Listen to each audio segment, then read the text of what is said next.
How's it going, everybody? Bryan Alvarez here on Wrestling Observer Live. We are here every day, Monday through Friday, noon Pacific, 3 Eastern, Sundays, 3 Pacific, 6 Eastern.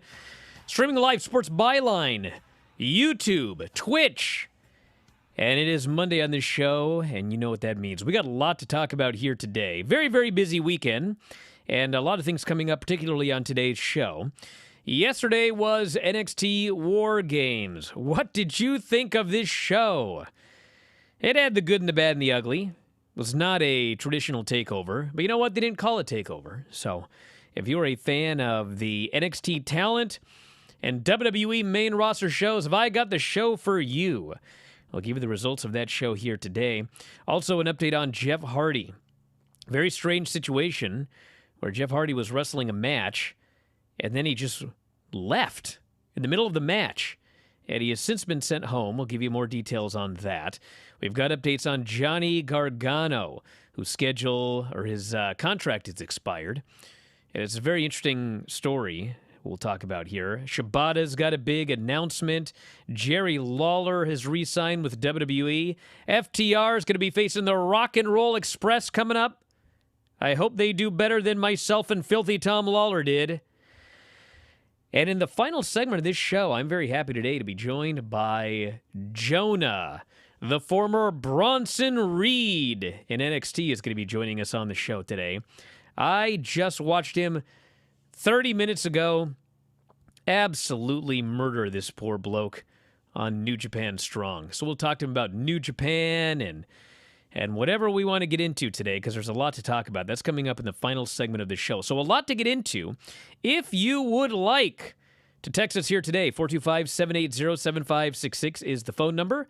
That is 425-780-7566. Brian at WrestlingObserver.com is the email, and at Bryan Alvarez on Twitter. Back in just a moment, the Mike Sempervive. Stick around, everybody. Wrestling Observer Live.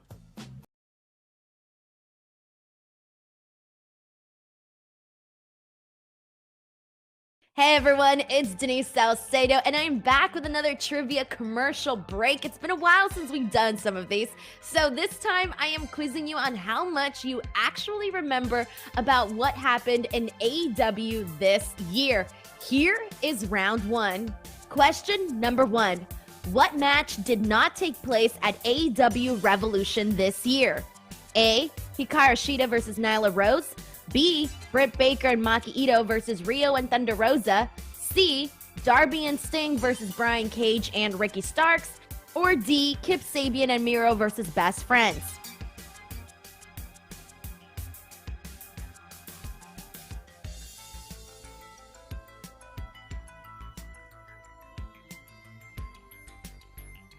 The correct answer is A. Hikaru Shida did not wrestle Nyla Rose. Although Nyla made it to the finals of the AEW Women's World Championship Eliminator Tournament, it was Ryo Mizunami who won and faced Shida. On to the next question. Question number two. Who was not part of the AEW Revolution Face of the Revolution ladder match for the AEW TNT Championship? A. Scorpio Sky. B. Max Caster. C. Lance Archer. Or D. Rey Fenix.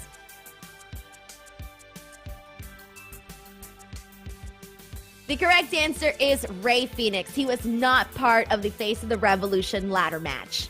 It was Scorpio Sky, Cody Rhodes, Ethan Page, Lance Archer, Max Caster, and Penta. Question number three.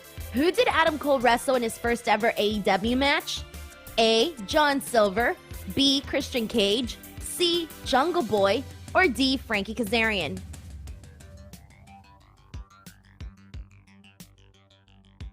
The correct answer is D. Frankie Kazarian. On to the next question. Question number four. Who did not face Darby Allin for the TNT Championship? A. Brian Cage.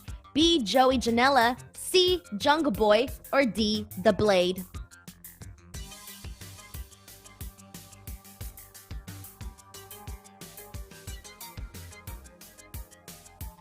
The correct answer is The Blade. He did not face Darby Allin for the TNT Championship, but the Butcher did.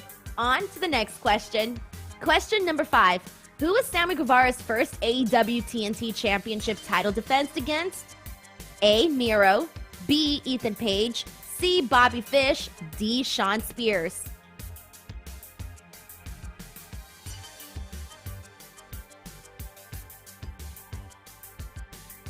The correct answer is Bobby Fish. Well, I hope you guys enjoyed round one of this trivia game. I will be back with a couple more rounds. In the meantime, enjoy the rest of Wrestling Observer Live.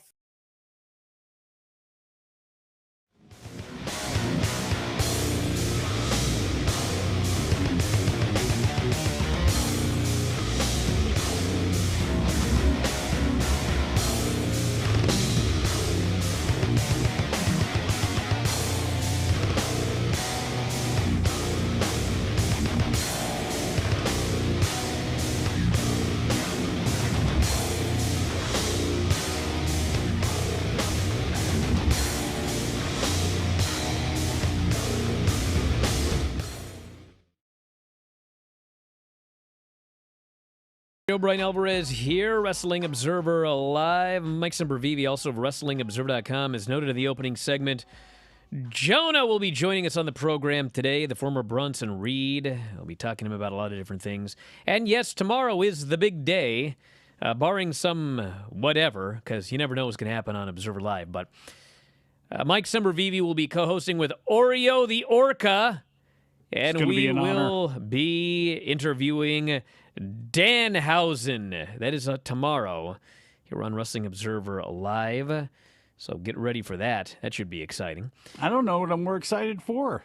To see you in that outfit and to talk to Oreo face-to-face or Danhausen. I'm not wearing no outfit. The whale is showing up. Oh, wait a second. Hold on. Time out. Does this mean we are going to get wrestling perspective and a Raw report from the view of Oreo the Orca? I don't know what's going to happen. Bryan Alvarez? I'm not going to be there, so I don't know what's going to happen. But we'll find out tomorrow now, won't we?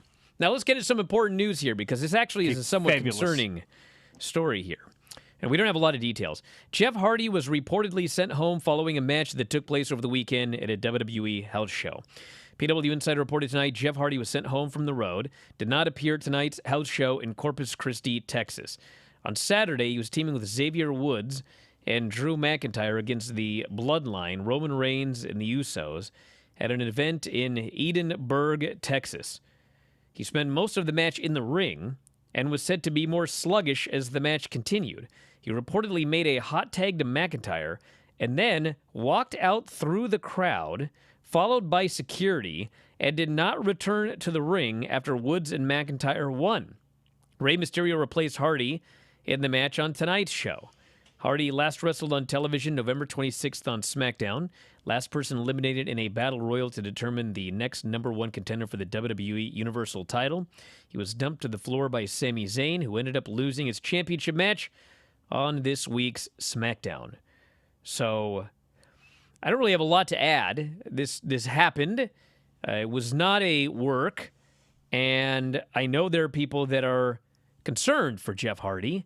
And obviously, a lot of people don't have any idea what's going on. And I don't know what's going on. But obviously, Jeff Hardy has had many, many issues in the past. Hopefully, it is not that. I don't know what's going on. But obviously, we want to wish the best to Jeff Hardy. And hopefully, whatever the situation was, it is resolved quickly. But that is one, that's a weird one. Like walking out in the middle of the match. Not before or after the show.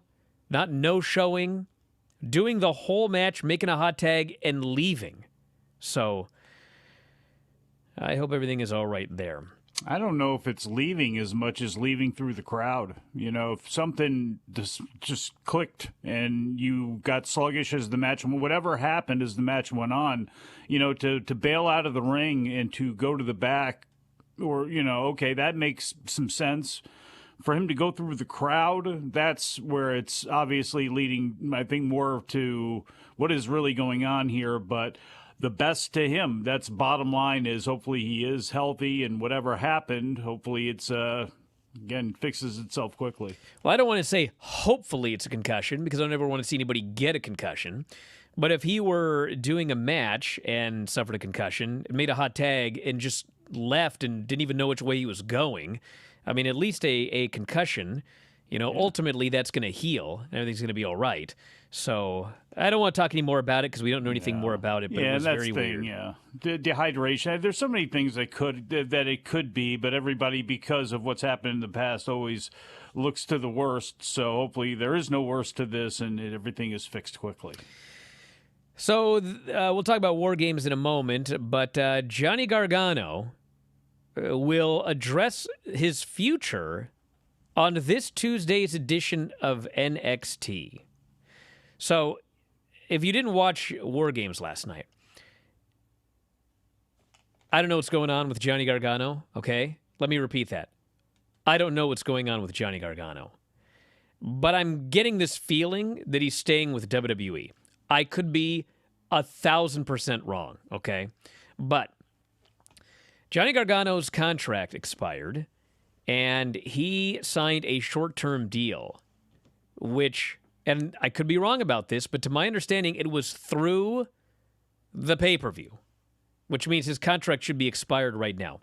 Perhaps he actually signed through television, all right? That could be what happened.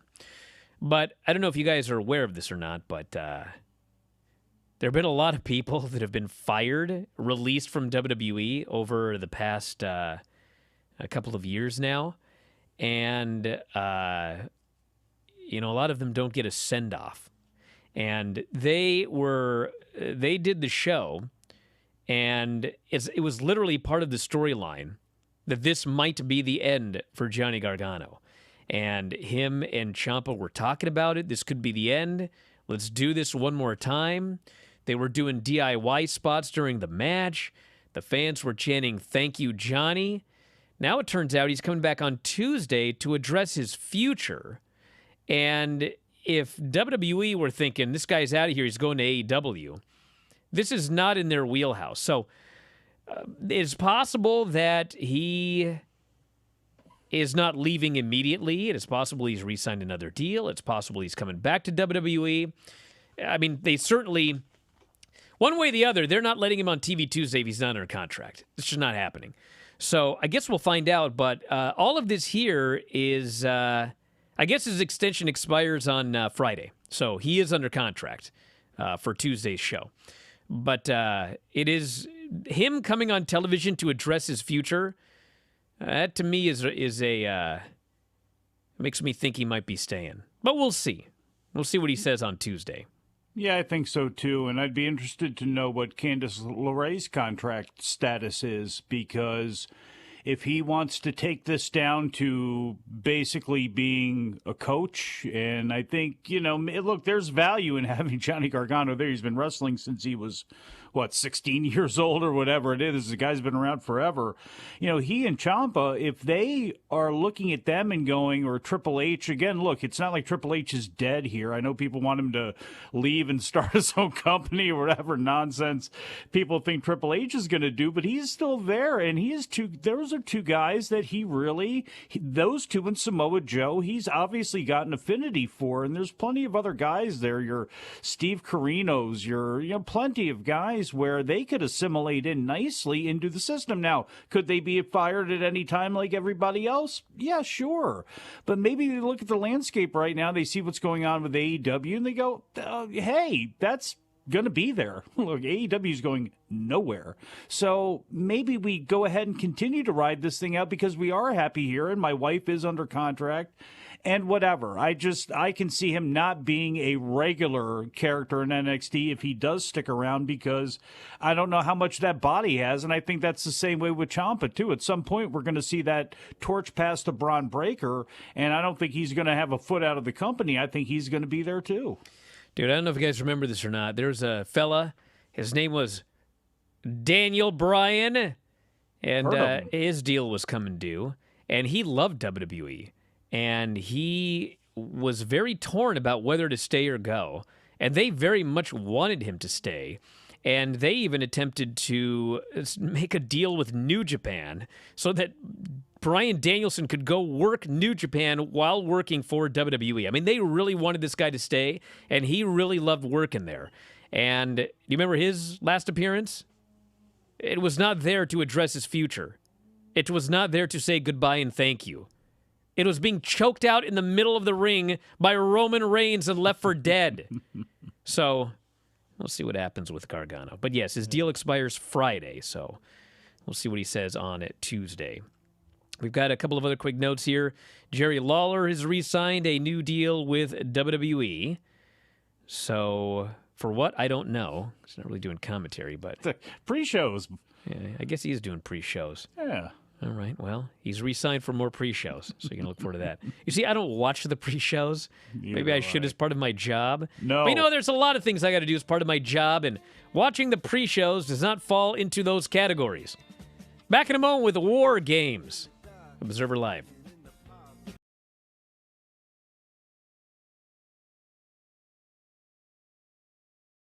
Hey everyone, it's Denise Salcedo, and I am back with round 2 of Random AEW 2021 Trivia. So here we go, let's play. Question number 1. What was the opening match of AEW Double or Nothing 2021? A. The Young Bucks versus Jon Moxley and Eddie Kingston. B. Miro versus Lance Archer. C. Hangman Page versus Brian Cage. Or D. None of the above. The correct answer is Hangman Adam Page versus Brian Cage. That was the opening match of the main card at AEW Double or Nothing. Question number 2. At AEW Double or Nothing, who got the most eliminations in the Casino Battle Royale? A. Matt Hardy, B. Jungle Boy, C. Dustin Rhodes, D. Christian Cage. The correct answer is Christian Cage. He got a total of 4 eliminations. Now, on to the next question. Question number 3. Who did Chris Jericho wrestle for his Chapter 2 in the 5 Labors of Jericho?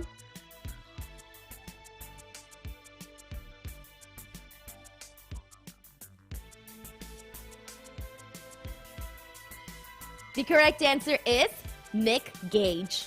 Question number 4. What match did not take place at AEW Dynamite Grand Slam? A. Jon Moxley and Eddie Kingston versus Minoru Suzuki and Lance Archer. B. Britt Baker versus Ruby Soho.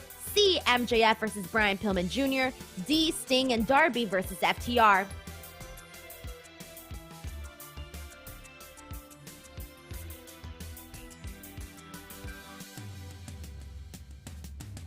The correct answer is A. Moxley and Kingston versus Suzuki and Lance Archer. It actually took place on AEW Rampage Grand Slam, not Dynamite.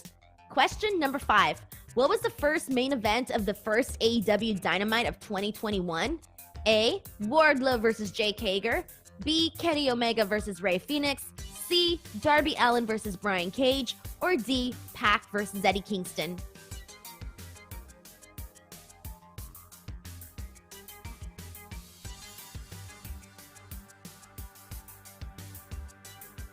The correct answer is Kenny Omega versus Rey Fenix. They were the main event for the New Year Smash Night 1.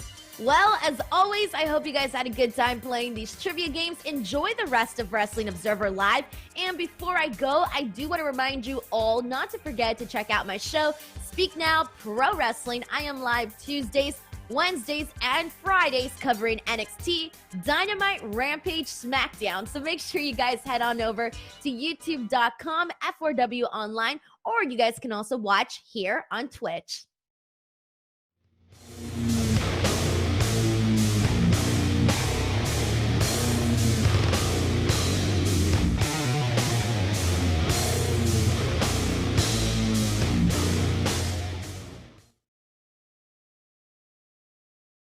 Alvarez here, Wrestling Observer Live. Mike Sempervive, also of WrestlingObserver.com. Jonah joining us after the break. But first off, did you guys watch this War Games show last night? I sure did. And it's NXT 2.0. So if you were watching this expecting a takeover, you didn't get it. If you're expecting this watching a main roster, you're expecting to see like a main roster show with NXT talent, which is a mix of great wrestlers and green wrestlers, like nobody in between. Maybe Joe Gacy would be actually right in between. But that's what we got here. And there was good, and there was bad, and there was ugly, horrible booking on this show. So the opener was the Women's War Games match, and as we have noted, they gave the baby faces the woman advantage. It never works. They always try. It always fails. And once again, it failed. So the baby faces were Cora Jade, Io Shirai, Kaylee Ray, and Raquel Gonzalez. The heels were Dakota Kai, Mandy Rose, Gigi Dolan, and JC Jane. And, of course, every time it was a 2-on-1, 3-on-2 with the baby faces, the fans are cheering the heels, and they're chanting their names, and they're popping when they come in to make the save because they're outnumbered. Poor Cora Jade tried to skate to her entrance, and she fell off her skateboard, and everyone chanted, "You can't skate." You could not have booked a worse match for babyfaces. Cora Jade did a dive off the cage, sold it like she had injured her shoulder, and then she sold it for the rest of the match. She did a good job selling. I probably would have fallen for it had they not done the spot where Io Shirai tried to pop it back into the socket. But she sold and sold. And then finally at the end, they did the big spot where everybody does all of these moves. And everyone is dead. And Cora Jade looks around and there's a body there. And according to the announcer, she's wise beyond her years to think, I'll make a cover. And she makes a cover and she wins. At which point she's shocked. I can't believe I won a wrestling match. This was not good. This was not good a match at all. I was pleased that they actually let Cora Jade get the pin because they have been talking about pushing younger people, but they screw it up every time. So amazingly, I thought, man, they're going to give her everything and make her hurt and have her do the big comeback and then pin her. They didn't. She won. So that was good. Yeah, but she gets the pin in the way that they try to get baby faces over and miserably fail right from Jump Street, where you gave the baby faces an advantage in the crowd because of how they feel towards Toxic Attraction anyway, decides to heckle her as she falls off the skateboard. And the one thing that I wish would go out of wrestling altogether, because it happens in AEW and everywhere else too, but it is most obnoxious in WWE, the shocked face, because not only did Cora not believe that she was going to be able to get the pin, she couldn't believe that everybody was dead and laid out around her before she slowly crawled over to look around dramatically and then get the pin and then have the shocked face that she got the pin. It's just, this is how they try to get people over. This is why they don't get over. And then they go, well, Cora Jade didn't get over. Why aren't people behind her? Cut her. She's no good. Doesn't make any sense, but this is what they do. Then we had this actually was a great match. If you go into the match and you presume that Imperium are the baby faces and Kyle O'Reilly and Von Wagner are the heels. It was Imperium versus O'Reilly and Wagner for the tag team titles, and this match was great. And Marcel Bartel in particular. No, Fabian Eichner, I'm sorry. They both were great, but Fabian Eichner was absolutely fantastic in this match. And they're doing all these babyface spots, these dives, these power moves. The crowd's going crazy for them. And finally, they pinned Kyle O'Reilly. And afterwards, I mean, it was bizarre. Kyle is standing in the ring, and they start chanting, "Thank you, Kyle." Because you see these NXT fans, they just presume everyone's leaving. It's like, they got no hope. They don't go, "Kyle, please stay," or whatever the chant is. They're like, "Thank you, we know you're Please leaving." Don't go. Yes. So this guy's standing there, and Von Wagner tries to turn on him. So Kyle beats him up, and then they announce it's going to be a cage match on Tuesday. So I don't know if Kyle is leaving or not, okay? But let's presume that he is, okay? If he's leaving, he's going to like New Japan or AEW or whatever. So if that's the presumption, if we're presuming that he's leaving, shouldn't he turn on Von Wagner and Kyle is the heel and babyface Von Wagner runs him out of the territory? Instead, Kyle is the babyface? Well, and so we're gonna give him sympathy on the way out to go to another company? Yeah, but now he's already turned on somebody who's beloved, so why not? You know, to me, Von Wagner looks like a heel. You know what I'm saying? And I would present him as such. So to do that and then leave him in a obviously not a pile of his own blood, but leave him laid out in the middle of the ring in the cage, I do get that. But then it's okay. Now who are you going to work with Von Wagner? Is it going to be Cameron Grimes? You're going to have to put him with somebody who can really help this guy out a lot. And yeah, the one thing you can say about him is he didn't get in the way in this match, and Eichner and Bartel were awesome. Then we had Cameron Grimes and Duke Hudson, and 10-minute match. First 5 minutes, nobody cared, just a dead crowd. And then second 5 minutes, Cameron Grimes is so good that he got the people into the match. And to their credit, Cameron Grimes is the babyface, and he was cheered as the babyface. And Duke Hudson was the heel, and he was cheered as a heel. And I want to make it abundantly clear, this was not the crowd going into business for themselves. This was the crowd reacting the way that they should have reacted to every single one of these matches. Thankfully, Cameron Grimes knows how to work as a babyface, and he put over Duke Hudson as a heel, and so everything worked out. He won. Duke Hudson tried to cheat the entire match. Cameron Grimes rolled him up, pulled the trunks, and beat him. And then they teased that Duke Hudson was going to knock him out and shave his head, even though he won. But Cameron Grimes did the big kick, got the clippers, and shaved Duke Hudson. So this was good. Roderick Strong, Joe Gacy. I hate this Joe Gacy character. It's the worst. If it were my job, it's turn the show off heat with me. Not good heat. But he's a good worker. And Roderick Strong is great. And so they had a very good match. It went about 8 minutes. And this stupid Joe Gacy character is just horrific. But I thought for sure that he's going to win. And then this was going to be like the NXT Inclusive Championship. And they were going to do that gimmick. But instead, they're just going back and forth. Roderick does a flying knee, hits his move, wins. Totally out of nowhere. So Roderick Strong retains the title. Well, it wasn't exactly out of nowhere in that whatever Powder's name is there is his bodyguard or whatever. Harland threatened Ivy Nile and picked her up, and he, of course, put her down. So that may lead towards, I would assume, something probably turning them against the people that he's been trying to support this whole time. So stupid. Then we had the main event, which was fascinating. We had, they always talk about we want to get young guys over. We know we need more young people. Well, we had the Team 2.0 guys against the veterans. I won't call them the old guys, but the veterans. And the veterans are the baby faces, and the new guys we want to get over are the heels. And but it's weird because they put LA Knight on the babyface team because he's an old guy, and they put Braun Breaker on the heel team. So they did the man advantage thing right, but nobody wanted to boo Braun Breaker. And he's in there running wild, and they're cheering this guy. And the match was good. I would not call it great because it went 40 minutes, which was a good 10 minutes too long. It's like you do 20 minutes of the the War Games or whatever, and then it goes to the match beyond. And it's like everyone should be half dead, and then you just boom, boom, boom, go to the finish. No, the match beyond begins, and everyone now it's all of a sudden fine. They square off, and then they start a new match. And they go 20 minutes.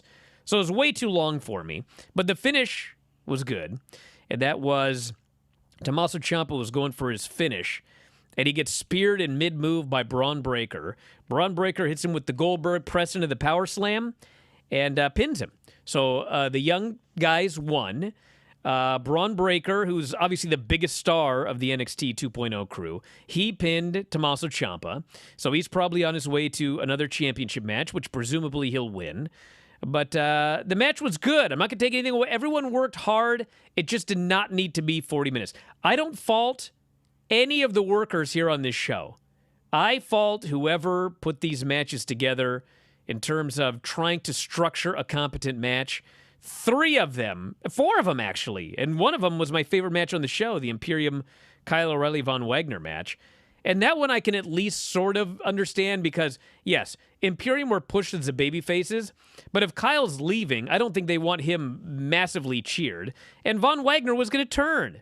So, whatever. But the other 3, no excuse. With the War Games matches, there's just so much superfluous garbage that's in them because of visuals that we need for production. And it takes away from it. Look, you got to have more spots because you can't have blood, and you don't want to accent the violence, even though you're supposed to be in War Games, the match beyond. So I accept that. But when there's so much, there's too many face-offs, there's too many variations of face-offs, there's just too much nonsense, and it drags it out way, way too much. So I don't know. There was a whole lot I didn't like about this. One thing I can say too, Peacock, I pay $4.99 because I already get it for free anyway with Xfinity. Good Lord, the vignettes they played during them made me want to just quit the thing altogether. Back in a moment with Jonah here on Wrestling Observer Live.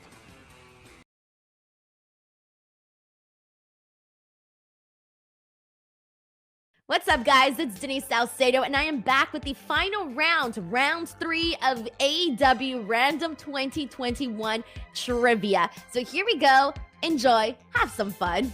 Question number 1. What was the opening match at AEW All Out? A. Chris Jericho versus MJF. B. Jon Moxley versus Kojima. C. Britt Baker versus Chris Statlander. D. None of the above.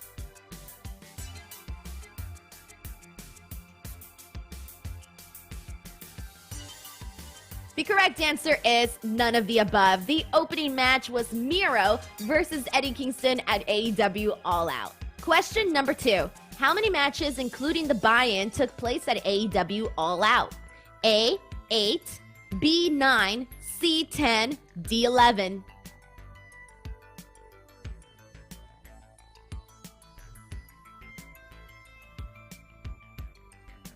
The correct answer is 10. There was 1 match in the buy-in and then 9 matches on the main card. Question number 3. How many women did Ruby Soho eliminate during the Casino Battle Royale at AEW All Out? A, 1, B, 2, C, 3, D, 5.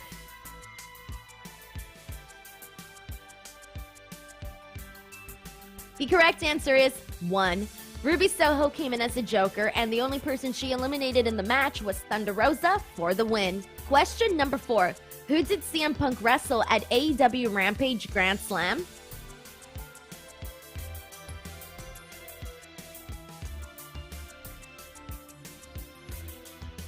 The correct answer is Powerhouse Hobbs. They were the opening match that night. Question number 5.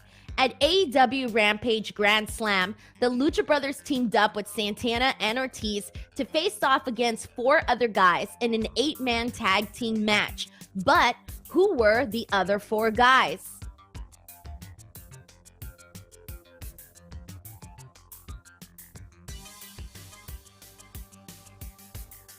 The correct answer is the Hardy Family Office, Private Party, and the Butcher and the Blade.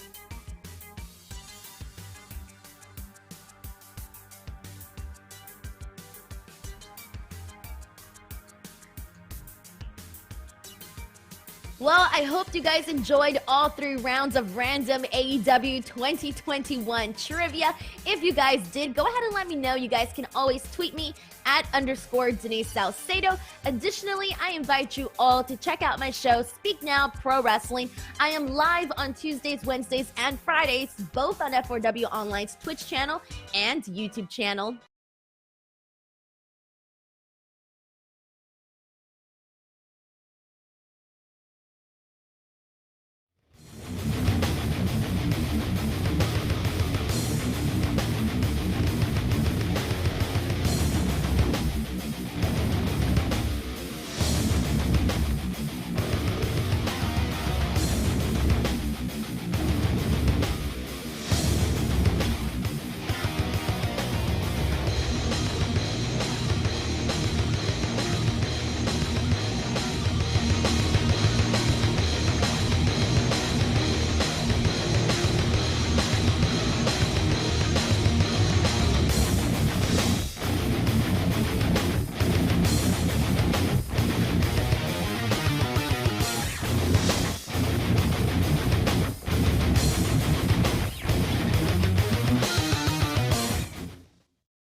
Bryan Alvarez here, Wrestling Observer Live. Mike Sempervive, also of WrestlingObserver.com. Very happy today to be joined by Jonah, the former Bronson Reed, Jonah Rock. Jonah, how you doing here today? Doing very well. Thanks for having me. Man, am I excited to talk to you today. Do you know what I just watched, Jonah? What did you watch? I watched you kill poor Lucas Riley. I did. I watched this match, and I thought to myself, who is a more horrible person? Is it Jonah, or is it Ghetto or Rocky or whoever put this match together? This poor guy, holy smokes. It's 100% the promoter. They're the ones that put me in the ring with whoever, so it's up to them who they want to see die. Well, dude, this guy died. If you guys have not seen it, it's on the it's on the New Japan Strong show that's on right now, njpwworld.com. And I, for my whole life, Jonah, have been a sucker for the giant dude versus the little skinny geek in a squash match. And when I saw you two in the ring, I was like, oh, man, this is going to be one for the ages. And it was a fabulous squash match. Yeah, I'm glad. You know, I am a big fan of when that happens as well. And I've had my hands on quite the few skinny geeks. And if they get in my way again, you'll see some more stuff like that. Well, you are certainly making your presence felt in New Japan Strong. You had it feels like a different lifetime ago now, in 2018, when New Japan went to Australia. You had your chance to mix it up a little bit there against the Bullet Club, but now you enter into New Japan Strong, laid waste to Juice Robinson, killed this man. How does it feel to be involved in New Japan right now, and how does it feel to have your new freedom on the wrestling landscape? It feels great. As soon as I was able to wrestle somewhere else after my release, there was only really New Japan Pro Wrestling that I really had in the forefront of where I wanted to go. And I was very happy that it all came together, and I'm doing stuff with New Japan Strong. And when the world permits, I'll be over in Japan, ready to kill some people over there as well. I'm not just saying this because you're on the air, but I talked about this a while ago when it happened. But when that list of names came out that had been released from NXT, I was I was shocked. Like, of all names, your release was like the biggest shock to me. And I was there in San Jose when you made your debut a couple of weeks ago, and then I watched the match on Strong here, and like in every single case, I was just like, I was aghast. Like, what were you thinking getting rid of this guy? And I don't know what they think. I've been trying to figure it out for like 25 years, but I was very happy to see you to make that debut. And as someone who's working for New Japan, I mean, it seems like you would have the opportunity to do Impact and some other places as well. Yes, yeah. So I have an agreement with New Japan, but also it is non-exclusive, so that's what's enabled me to open up the door to Impact Wrestling as well, and I'm going to hopefully be doing more stuff with them. I made quite, pun intended, the impact when I attacked Josh Alexander, and I want to continue to do that wherever I go. I think what you were saying, it was a very big head-scratcher when I was let go. The way I feel, I had not even peaked in my WWE career, nowhere near it. So now I'm going to peak and put on these performances that people are going to remember elsewhere. It's not just, not peaking yet, but like you had been there for a while and they kind of sort of did whatever for a while, but it was like very underutilized. And then all of a sudden they decided that they were going to do something with you. And they did. And then it was like immediately after they had started this, they released you. And that I think was the most shocking part to me. It wasn't like you had hit a peak and then gone down. It's like, it was like you had just gotten to a rise towards where you could have been. Yeah, I think I was such a big shock to so many people because, and this is not any ill will towards anyone else that has been released, but sometimes people do sit on the shelf for a year or even longer and you don't see much of them. And you can almost justify, not that I want anyone to lose money or lose their job, but you can justify it to a degree. Whereas with me, I was always not held back, but creative was always the thing that stopped me from getting on a roll. And Hunter was always actually in my corner and wanted me to be utilized. And it was always creative. Week after week, we're trying to write you into this or write you into that. And finally, when Hunter put his foot down, I started getting rolling. I became North American champion. And, it seems like in an instant, everything changed. And the direction that I got from Hunter and Sean, that direction was completely out of the window, and things have changed there now. And I guess they thought I didn't fit in. Well, obviously, we don't want to stay too much on the topic of WWE and NXT, but you talked about Hunter being in your corner. A lot of people just think he's got a little, wand and he just waves it everywhere, and things have gone his way up until, this NXT 2.0 thing has happened here. But what are some of the headaches that he would try to run into as he was trying to get creative for you? And what were some of the headaches down there that you had to deal with that maybe we don't know about? I think it comes down to there's a lot going on, you know what I mean? You have writers trying to write different people into different spots. And then at the same time, with a place like that, you always have new talent coming in. Some people swap out, things exchange. Some people go to Raw, some people go to SmackDown. So there's always something happening. And it seemed like week to week, not that I was forgotten about, but it was always like, next week, almost where like they wanted to keep me strong, so they didn't want me to look like I was just one of the other run-of-the-mill guys there. But they could have obviously got on the ball quicker, and I know that from speaking with Hunter, he was frustrated that the writers didn't do that. But you have writers, you then have Hunter and Sean to go through, you then have your match producers. It's a lot of chefs in the kitchen, I guess. Let me ask you, is it like a Saturday Night Live type of comedian sort of thing where would it be in your favor to curry a favor with a writer, or is that something that happens there, or something that maybe you didn't do that maybe could have helped you along, maybe to get more creative flowing and get ideas for you? Yeah, I feel like when I first was there, it was a different head writer.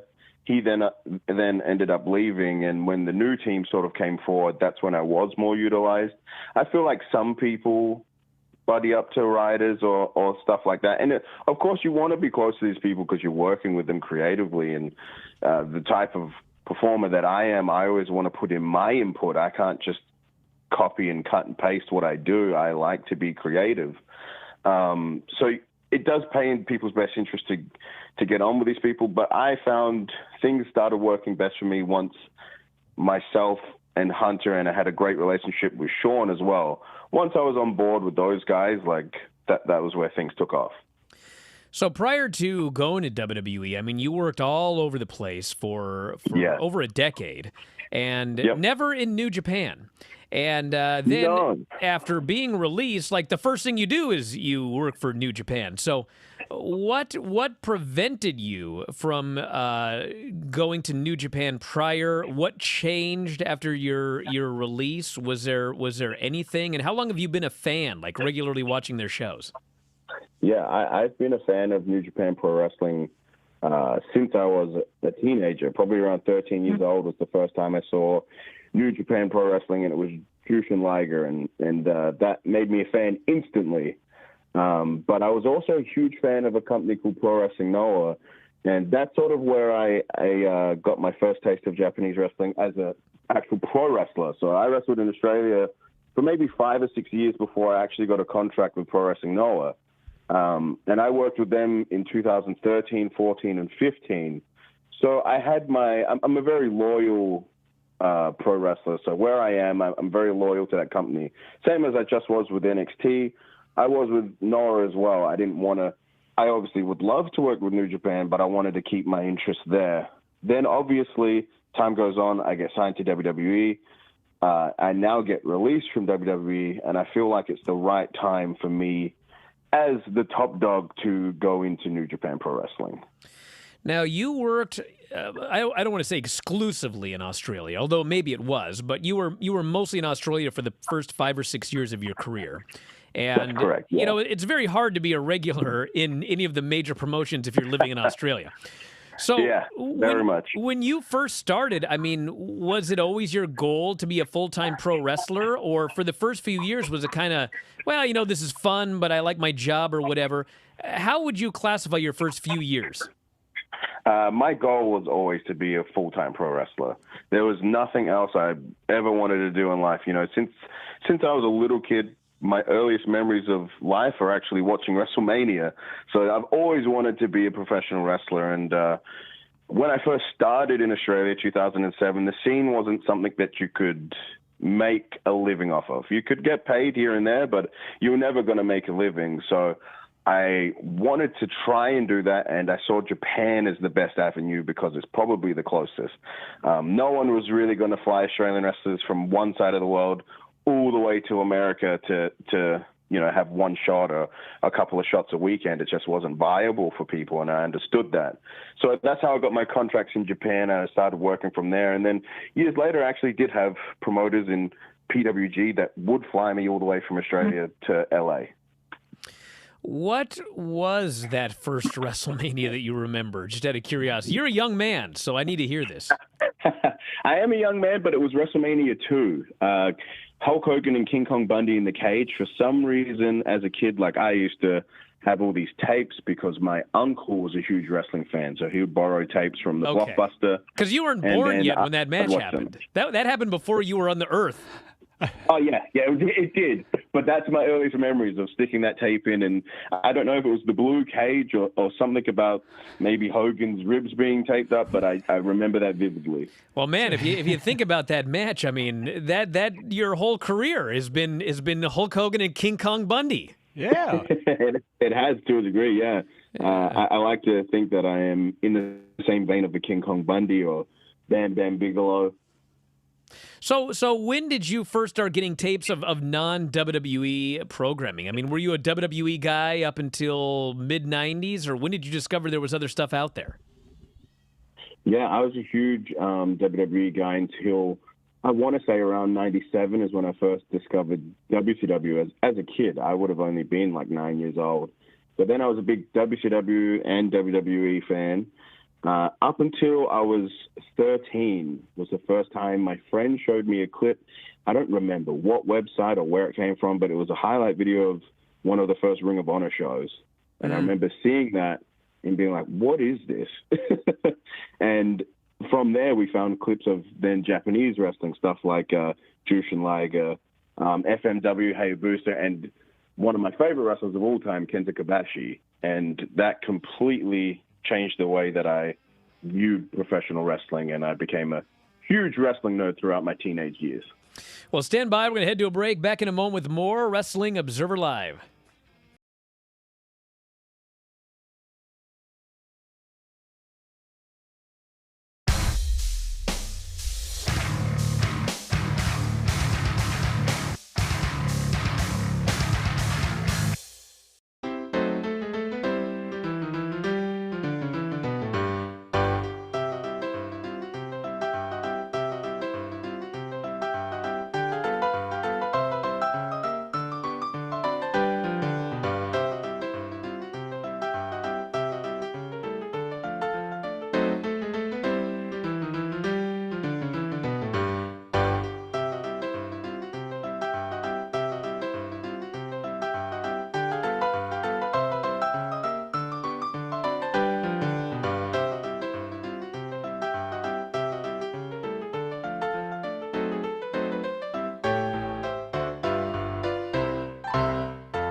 Back at the show, Bryan Alvarez here, Wrestling Observer Live. Mike Sempervive, also of WrestlingObserver.com. Jonah is joining us here.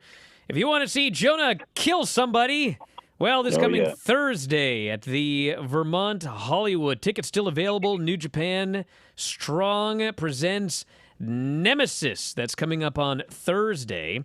All of the information, I'm actually going to retweet it right now. You can check out at Bryan Alvarez. Or, of course, we'll get some plugs in here for Jonah, all of his social media as well.